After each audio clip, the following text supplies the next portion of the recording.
Right, so, this is Initial D, whatever. I had a whole thing written up where I'm like, oh, this series is so great. And I'm like, no, it's shit because it is shit. Um, and then I talk about, like, I give it faint praise, like it's written in English.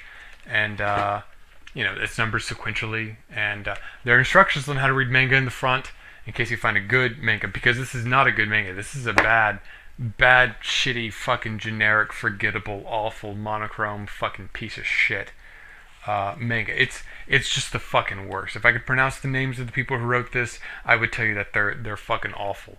But you know, I I've been having issues with the audio, and I had like a shitty microphone. I'm like, hey, look, it's $10, and I got it. This is Ministry of Space. It's fucking awesome because it's written by Warren Ellis. And if you don't want this, just knowing that it's from Warren Ellis, you're an awful person, and you should jump into a blender.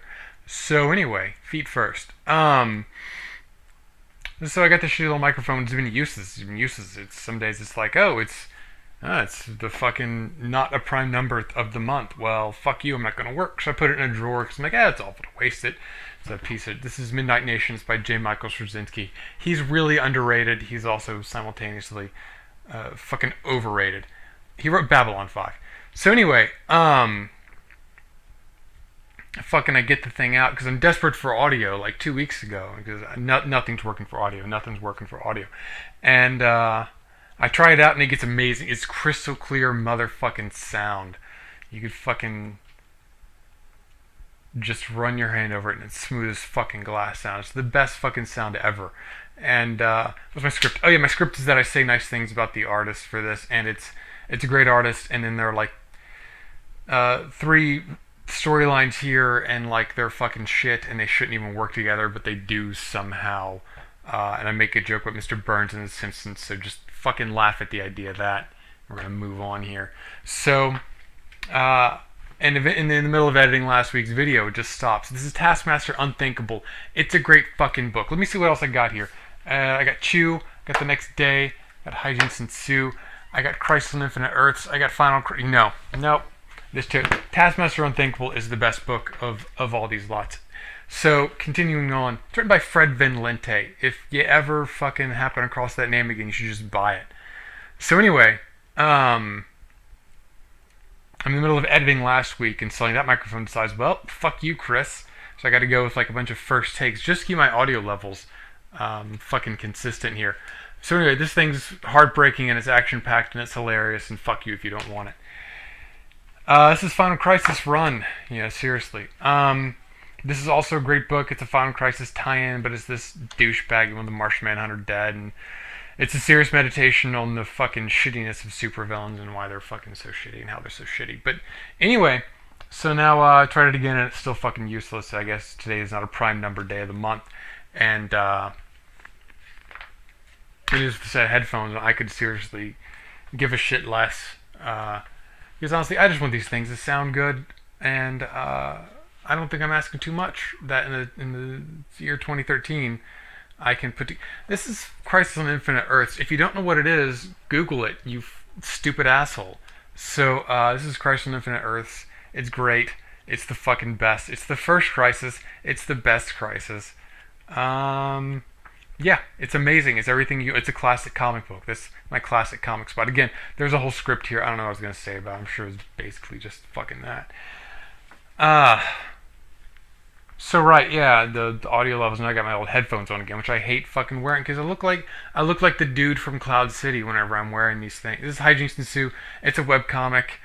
You can find it free on the web, but you can also buy this and it's got extra content. Whatever.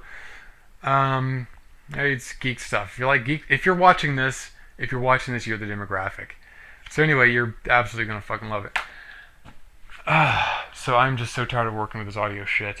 And I'm just tired. And the audio levels aren't gonna match again because all the interstitial shit is, fuck the interstitial shit. This is The Next Day. This is about suicide. And you see a book like this and you think, well, the art is so shit. And these people have no history in comics, so they got a great story, and they don't. It's fucking shit. I'm not even gonna. It's awful. It's in good shape, but it's awful. It completely fails to address the underlying issues with people, and why they commit suicide and how they live with that afterwards. These are just four people who are troubled from the start and tried to kill themselves and failed at it. And really, that's not a wide spectrum of dealing with suicide. Not that I would personally appreciate. So that was really disappointing. It's not a story. It's like a let's help people and do empathy book, which is a noble goal. And in my original write-up, I actually said like a nice thing about it. And I tried to actually sell it like it was good, but no, fuck it. So this is Chew. This is amazing. This is a crazy comic. If you're like, oh, I'm so tired of comics, I want to get out of them, then fuck you. You haven't read Chew. That's what this is. This guy's shibopathic, so which means that he can tell things by eating things. If he can eat a thing, he knows where it's been and its history and all that kind of bullshit, except for beats.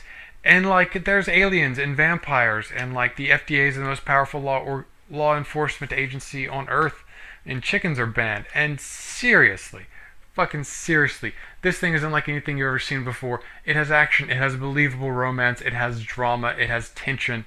It is just fucking amazing. And it is really great. And it's a lot of 3 books, and fuck you if you don't want it. You can fucking eat shit and die. Here's Final Crisis Revelations. This thing is awful. Like, I know I was talking about how great Greg Rucka was. Let me tell you, even folks as good as Greg Rucka can fucking miss. Maybe the character work is amazing here, but the art and story are so execrable. It's like, do you ever read like a DC book and go, oh wow, this action's so big, where the fuck is God? No, you haven't. But apparently Greg Rucka and an editor did, and this is the turd that came out of that. Buy it. It's the Final Crisis. This is the second best Crisis. Spoilers, Batman dies. So it's great. It's written by... I had a really clever thing lined up for this, but fuck it. Fuck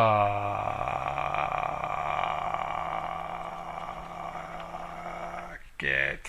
It's written by Grant Morrison, so I am legally obliged to say paying homage to classic Silver Age stories while giving their elements into a modern look, whatever the fuck that is. The Grant Morrison fucking song. Here's Elseworlds 100-page spectacular. This is just fun. It's just a fun book. You'll like it.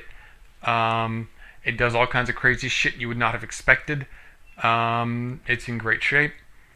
It's got a good art. This is a good book. It's a good, enjoyable book that doesn't have anything to do with anything. The best selling point I could say is that it's got a Paul Pope Batman story where he fights Nazis. So if you don't want that, fuck you.